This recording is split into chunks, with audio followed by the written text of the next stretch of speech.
Textiles are foundational to our culture, integral to the way we construct and understand our world. Textiles have historically been carriers of stories, expressed through their materiality and manufacturing techniques. We weave narratives, spin a yarn, unravel mysteries, and eventually lose the thread. Heimtextil envisions a future continuous, where the past is never truly left behind, but cyclically revolves and reappears. 18 colors, 18 names, inspired by designers, textile historians, policymakers, ethical data experts. Hello, I'm Jennifer Castoldi from Trendease International, and I have Alice Moretto from Alcova here online to discuss the trend space that she and her colleagues will be curating for Heimtextil 2025. Thank you for joining us. Thank you for the invite. I really enjoyed reading through the book about Future Continuous for 25-26. I like how it's quite cerebral and there's a lot of information to process there, and it's a different type of approach than we've seen traditionally. How does this information from 7 different interviews that you've conducted that weave amazing narratives, how does that translate to the show floor at the exhibition of Heimtextil? That's a great question, and I don't know whether I can reveal too much, but I can say that for sure language has been a very crucial point in conducting this research.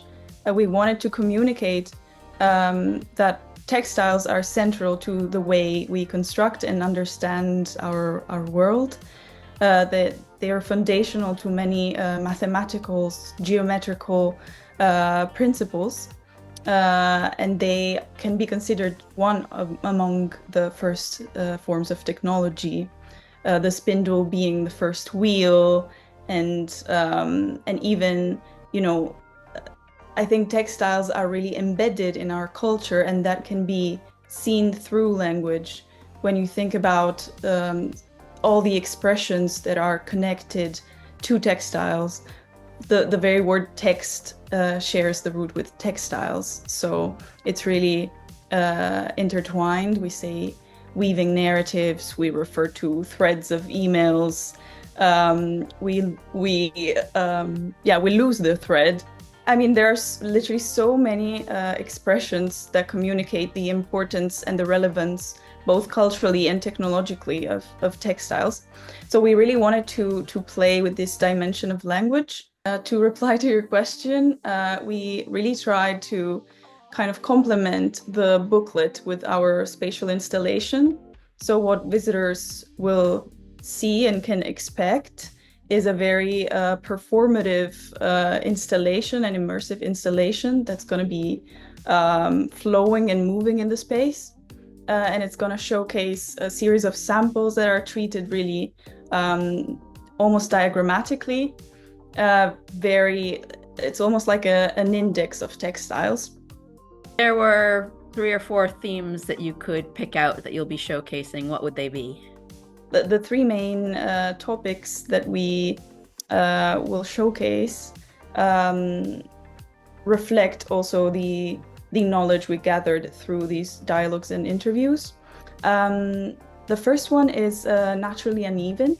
That reflects one of the main trends we found. And it speaks about celebrating imperfections and natural fibers. Then we have radically restructured, and it speaks about a new material innovation in textiles, and specifically in finding texture without pattern. And then we have regenerative, which is a whole, let's say, other field that reflects the importance of where the fibers are harvested, and the importance, the impact that textile farming has on our environment, our ecosystems. Fantastic. And in terms of the colors, how did you come up with 18 different colors? They do have very unique and timely names. What was the process to come up with the colors? Exactly. One interesting thing is that even for the hues of color, we worked with the Pantone indexing and naming, and we looked at how even Pantone, which is probably one of the most relevant institutions for color naming, and we looked at how they construct the naming according to each shade, and we really created a catalog of all these names.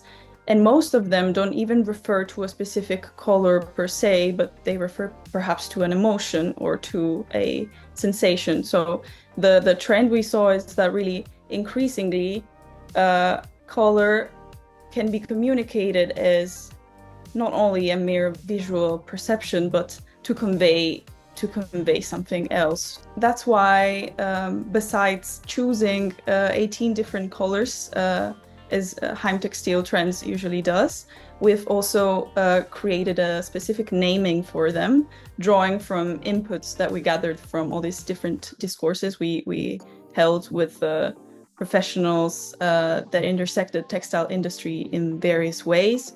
We spoke with textile historians, artists, designers, independent designers, PhD researchers, ethical data experts, and even policymakers. So the perspectives are really divergent, and they merge into this fabric selection.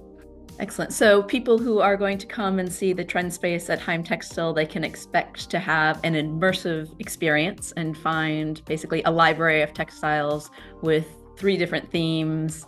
And anything else you want to tease us with? No, I think you summed it up well. It's gonna be an interactive installation. It's gonna be flowing. That's a hint. And that's gonna be a cohesive, let's say, installation. We're not gonna have like smaller clusters. It's really like one whole immersive space. I'm very curious to see it. Well, thank you for taking some time out of your trip in Miami to speak with us. And for those of you watching, come and check out the trend space at Heimtextil in January 2025, where you can see what Alcova has come up with, including the research of their 7 interviewees from various aspects of the industry, where you can find a library, 3 different themes, and some secret tidbits that have yet to be unveiled. So we hope to see you in January, and have a great day, Alice. Open up to a new textile narrative. As an old forecaster, as a future historian,